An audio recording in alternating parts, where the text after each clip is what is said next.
Hello everyone, welcome to A Cup of Tea with Auntie Winnie. In this vlog, we will be discussing a lot of issues about life and some of the values that were passed down to us in my generation growing up as a younger person by the older people then, with the aim of helping the younger generation navigate this world they're in for their own betterment for the future. So some of the values that were passed down to us by our parents and our great-grandparents or grandparents those days have changed. And we can see the way the society has evolved with some good things and some things that need to change, I think, from my lens as an older person. And so I want to discuss these issues, whether they're just through experiences or stories. And some are not all bad. I mean, we have things that we did when we were younger that are better done now by the younger generation. And so we want to have a discussion amongst the older people and the younger generation, just to bring that cohesion in the society again, and share values that we can all use for better growth, both the older people and the younger people, and be able to bring back a better society, build better communities for each one of us, and especially for the young people who are coming up in life, and even us who are older, to be able to support them through our own experiences and our own stories, the good, bad and ugly. And not to forget that in every experience, in every society, there are also light moments. So we'll have lots of light moments even as we share our experiences. And in this vlog, I would like to invite people to come and share their stories with us, the older people to bring their wisdom, and the younger people to bring their issues and also their experiences in what they're doing now, and some of the things that they've done better probably than us, so that we can all have an environment where we're learning from each other. Please share your thoughts about this vlog and let me know some of the topics that you'd like us to discuss and address here on this platform, and also if you'd like to be a part of it, whether you have an experience you want to share with the others, or a story to tell, and using also some fun bits thrown in there. And I'd like you to comment and just say what you think this is going to do into your life, and whether there's a direction that we can go that will help us to be more effective and get a following of especially young people who would benefit from this space. And I would kindly like to ask you to tell a friend and share share about this vlog with others, so that they can all learn and we can all come up and bring up a better community where we live. Growing up, we lived in interesting times. When I was young, I grew up with several other siblings. We actually were 6 kids in one house. One of them happened to be my dearest baby cousin, whom we grew up with. My late parents brought us all up together as siblings. And we lived in a very modest home. My parents were career parents with the cliche jobs of those days. And my late mom was a primary school teacher. My father was an accountant. But those days, the middle class families lived very, very modest lives. So we didn't have lots to go by in terms of things like clothes, food, books. So a lot of times, because we were many children in a 2-bedroom house, 1 bedroom for the parents and 1 for the children. So you can imagine there was a bit of we were a bit fixed as far as space was concerned, and we kept on bumping into each other quite frequently. So we grew up in an environment where we had to learn how to share from a very early age. You would not just hoard something for yourself. If it was food, you would have 1 loaf of bread, for example, that you had to share 8 people. So you are 6 children and 2 parents. And as a firstborn, I was always charged with that role, to share out equally. So 1 loaf of bread, but you share all of you. And remember, at that time, you're young kids growing up, you do a lot of physical activity. We actually used to walk to school many kilometers in the day. So it was little food, but I think for me the beauty about it is that we learned not to take things for granted, because we'd have to share food, little food that had to even go through several meals. We had to share, as older siblings, we had a culture of hand-me-downs, which is very interesting, because I would have most of the times the privilege of having new clothes and parents used to make sure that they stretch those clothes and shoes, so either you get a size bigger, whether it's the shoe or the dress, but still you would outgrow them, and now you had to hand those down to your younger siblings, who had to take them graciously and continue wearing them until they were worn out. So one of the life lessons I learned from these experiences, being able to share the little that we had and living in a household where we were so many in a small household, was that we had to, you had to learn to, every time you're in a space with other people, if you have something, if it's food, I do that even in my classroom. If I have something small to eat as a snack, I share it with my students. It's so natural. So I am a giver by nature. I have learned how to, even when someone has a problem, I quickly respond to, what can I do? What can I do to share? Because we were brought up with that culture of sharing. It's something I wish I could see in this current generation of young people. Sometimes I blame it on us now as the parents. We have, our children have plenty. I'm not saying in all homes, but in most middle class homes, probably there are only 2 children, and maybe one is a boy, one is a girl. So sometimes it's hard for them to learn how to share because they don't have that culture of hand-me-downs maybe. But a lot of times it's children feeling that they're entitled to everything for themselves. So it's something that I'd like to see better done now, where we teach our young people to share with others. And I think when we learn how to give freely, we will make a better, stronger communities, because then we will not have selfish tendencies even as we grow up. I remember very vividly when we were young boys and girls in the society, there are a few things that used to happen that we don't see happening anymore with the younger people.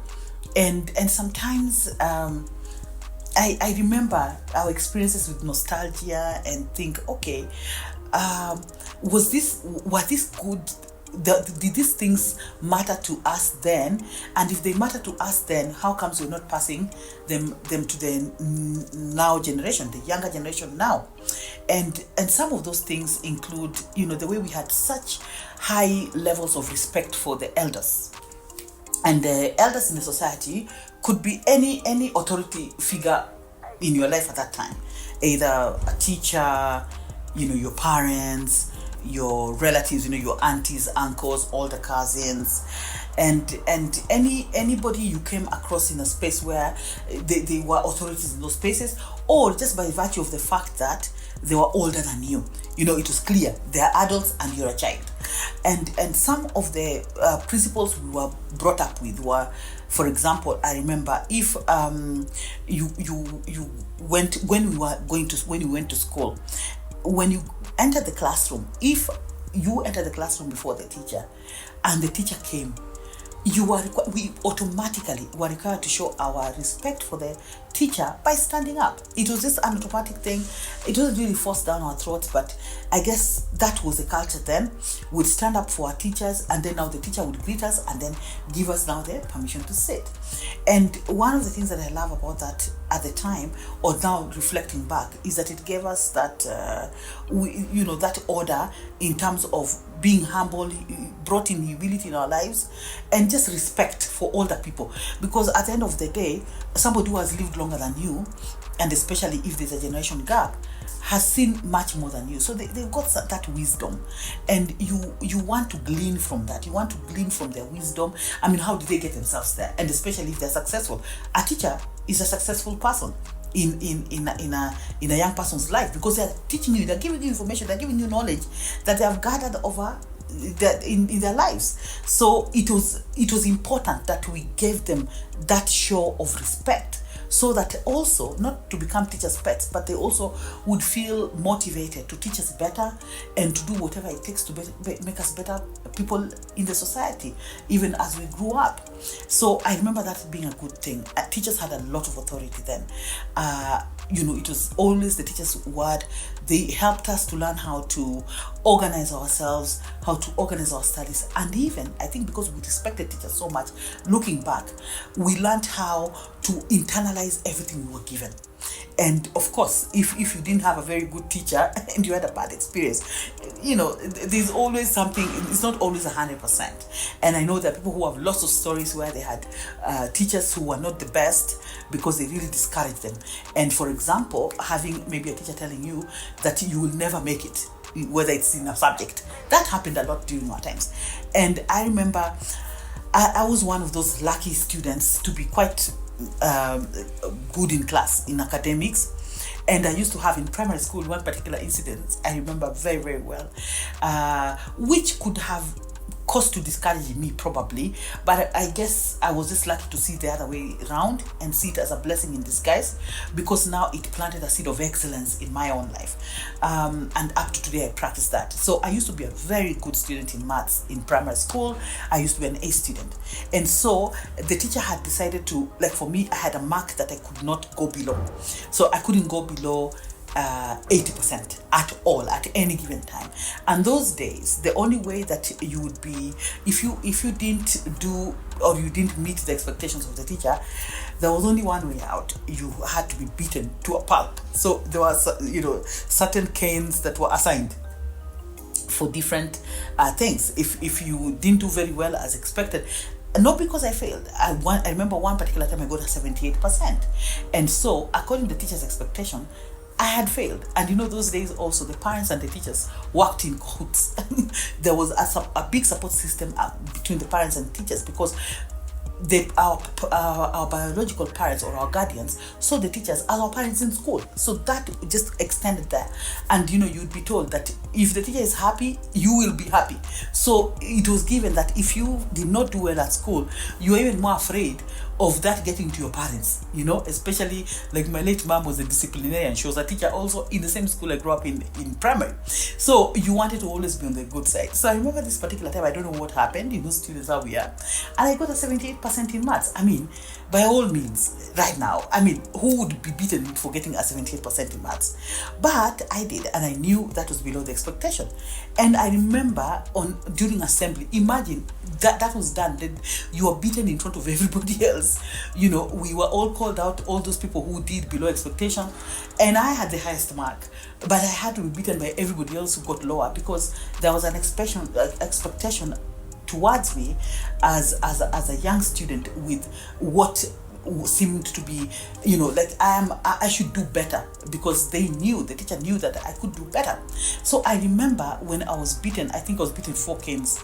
It was so embarrassing, and I said I never ever want to be part of that again. And I worked hard. It's funny because for me now, it made me realize my potential, and I went and asked myself. Of course, I felt bad when I was beaten. I felt a bit demoralized, but my mother would not hear anything of it. Remember, she was a teacher also. And so I embarked on the journey of excellence, doing better. And by the time I was finishing my primary school, I had a cool 98% in maths. So for me, a teacher figure was very important in my life. And right now, I'm an educator myself. I'm a music educator. I wonder, whether some of these things, contributed to why I have such a strong passion in education, why I have a strong passion in building young people to be the best they can be through the vehicle that I use. As a music educator, I use music to bring change, positive change in young people. Of course, we don't use the same methods that we use those days, that were used on us those days. And it's okay. It's the law of evolution. But I think it's just really looking at the positive attributes of discipline, because we were more disciplined generation growing up, because we had some fear for things that were necessary. That's how I look at it. But I would like to ask you, as audience, wherever you are, I don't know if you're part of my older generation, or you're younger, and what do you think about discipline, for example, in schools, and what's going on, whether it's cutting across public schools, private schools, international schools, wherever you are? Do you think that some of the problems we have in schools right now, we know them. We have seen them in the news, children burning dorms in high schools, or just a lot of things, people disrespecting teachers and doing ugly things, some of them leading even to death. And even, in the world over, killings through shooting. Are the students, are the young people now getting too much liberty, especially in their younger ages when they're growing up as children?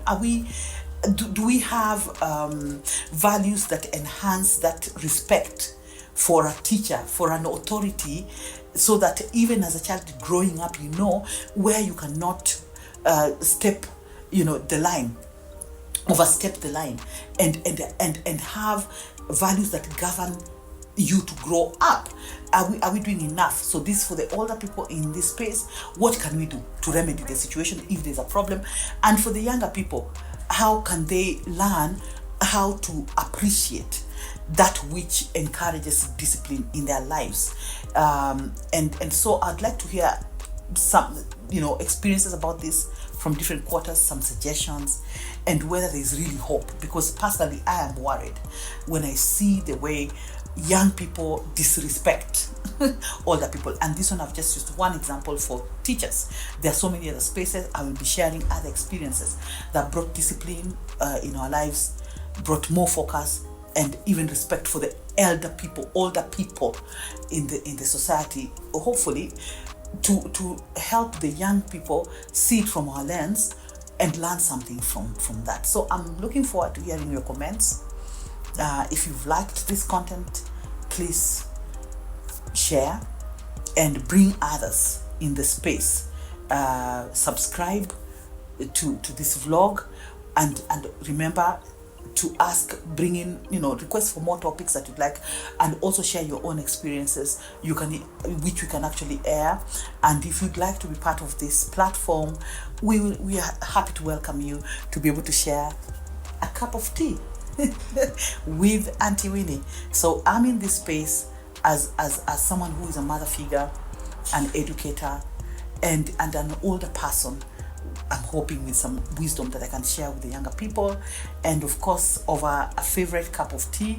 As we grow older, this becomes one of those things that you can't get rid of. Thank you very much for watching, and looking forward to seeing you soon.